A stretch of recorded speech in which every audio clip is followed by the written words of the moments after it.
Let's explain to you, based on what, in fact, our magazine team also found on the ground, based on detailed analysis, why this is happening to the city of Bengaluru. Why does it sink every time with the smallest of downpours? Number one, you have to look at how naturally the city of Bengaluru is.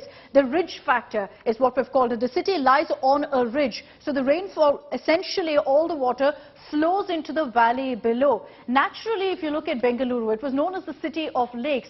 So earlier, rainfall was never a problem because the water would naturally drain into the lakes. Most of these lakes have been breached, so much so that Bengaluru had 1,000 lakes. That number has dwindled down to 200 lakes. All of this to allow mass construction, permits being given left, right and centre without any thought.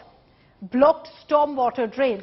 Drains is in fact called Rajakaluwese in Bengaluru in Kannada. And this is something that's discussed very often about how, because of corruption, the construction of these stormwater drains is so poor, completely unscientific, and in many cases also very poorly maintained, which means the water has no way to drain off. Most of these drains are completely blocked.